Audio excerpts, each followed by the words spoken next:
in Phoenix, Arizona is pretty dead. There's no interest without Caitlin Clark around. We got to break this thing down, man. Welcome to Keep the Vision. Make sure you like, comment, subscribe, share the channel, hit that bell notification, and hype the video as always. Let's get right into it. Picture giving everything for your city, carrying the franchise, absorbing non-stop media pressure, only to see leadership roll out the red carpet for your fiercest rival. Welcome to Wnba Pro. Today, we're pulling back the curtain on a controversy shaking a franchise to its core and revealing the intense realities behind professional basketball. This league isn't just about what happens on the court anymore. It has evolved into a high-stakes arena of business ambition, locker room tension, and undeniable conflict. For years, the WNBA pushed for attention and recognition. Now the spotlight is brighter than ever, and it's exposing every crack at the top. At the center of this storm are two names reshaping the game: Caitlin Clark and Angel Reese. But this story goes far beyond their on-court rivalry. Reports suggest that the Chicago Sky ownership is making bold, controversial moves that appear to favor Clark, raising serious questions about priorities and loyalty. Meanwhile, their own rising star, the rookie who reignited the franchise, seems overlooked on her own home floor. And as Chicago focuses on the business side, Team USA women's basketball faces backlash for a decision many are calling a major misstep, fueling frustration across the sport. If you thought the tension in the WNBA was already high, this is only the beginning. Now it's time to uncover what's really happening. The two rival squads are set to meet 3 times this season. This is not a rivalry. This is literally a beatdown. Every time the Indiana Fever sees Angel Reese and the Chicago Sky, they've won 1 game in 2 years out of like 9 matchups. This is not a rivalry. This is nothing more than someone who has found a way. Let's be clear, Angel Reese transformed the Chicago Sky the moment she arrived from LSU, bringing elite rebounding, relentless energy, and a cultural spark that turned a struggling franchise into must-watch television. She embraced the spotlight, handled criticism with resilience, and gave Chicago a renewed sense of confidence and edge reminiscent of its proud basketball past. Any front office would be expected to build around a presence like that, supporting her, elevating her platform, and making her the clear centerpiece of the organization. Instead, reports suggest leadership shifted focus outward, preparing high-profile accommodations for Caitlin Clark and the Indiana Fever, from premium game day arrangements to strategic ticketing efforts aimed at maximizing external hype. This isn't just questionable management.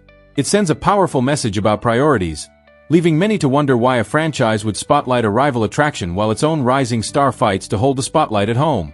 Celebrations. The Sky announced their theme game lineup in an Instagram post. Our 2026 theme games are here. Okay, here it says the Sky's slate features several notable themes this year. Pride, Women's Cancer Awareness, Marvel Superhero Day are among the highlights.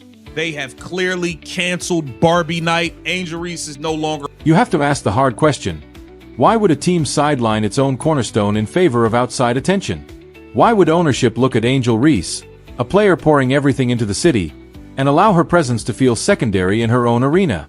The answer points to the most unfiltered reality of modern sports: money. The phenomenon surrounding Caitlin Clark has ignited a surge of interest that has reshaped the business side of the game, turning matchups into major financial events.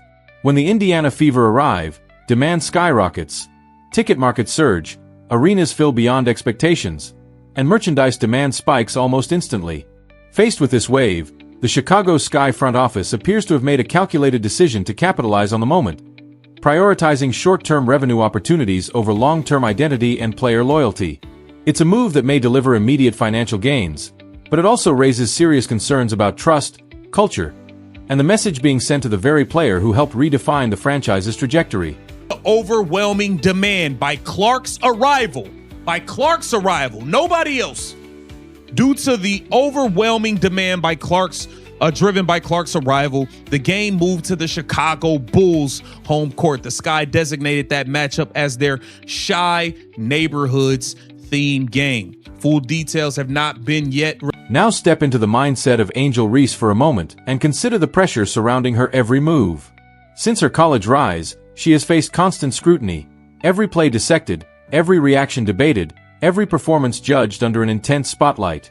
Opposing fans amplify the noise, turning analysis into relentless criticism, yet she channels it into energy, battling in the paint, absorbing contact, and fighting for every rebound to push the Chicago Sky forward.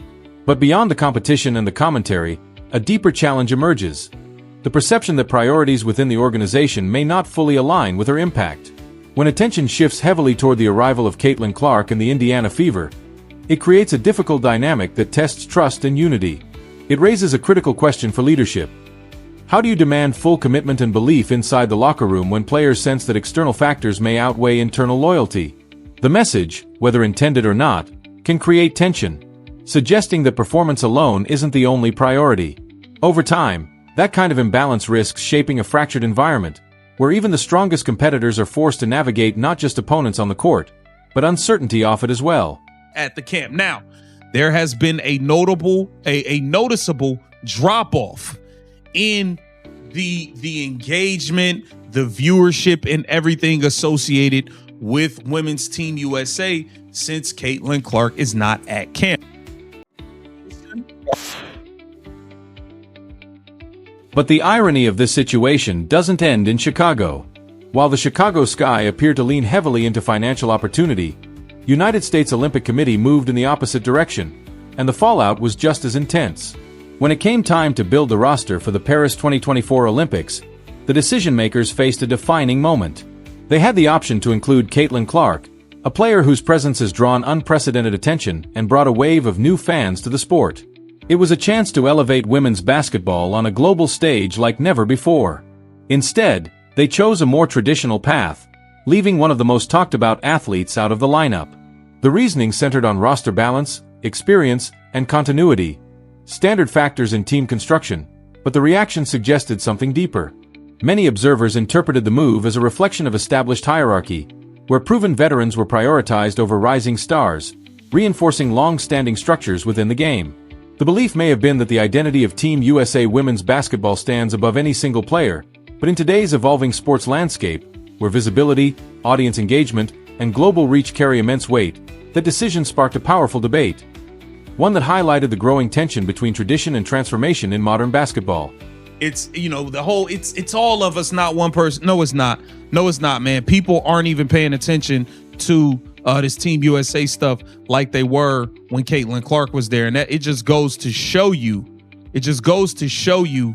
who drives the interest and the just everything for women's basketball. We do have... The selection committee believed fans would tune in out of pure loyalty, but they misread the modern audience completely. When Caitlin Clark was left off the roster, many of the new wave viewers, the same fans who recently brought fresh energy, attention, and revenue into the sport, simply disengaged. The reaction wasn't subtle. Interest in pre-Olympic matchups dipped sharply, and the buzz that should surround Team USA women's basketball felt noticeably muted. It became clear that today's sports audience connects less with logos and more with personalities, the stars who drive excitement and narrative. By excluding one of the most compelling figures in the game, the decision-makers risked losing momentum at a critical moment for global growth. What could have been a defining showcase for the sport instead turned into a debate about priorities, where tradition and hierarchy appear to outweigh opportunity and evolution, leaving questions about whether the game's leadership fully understands the dynamics of this new era.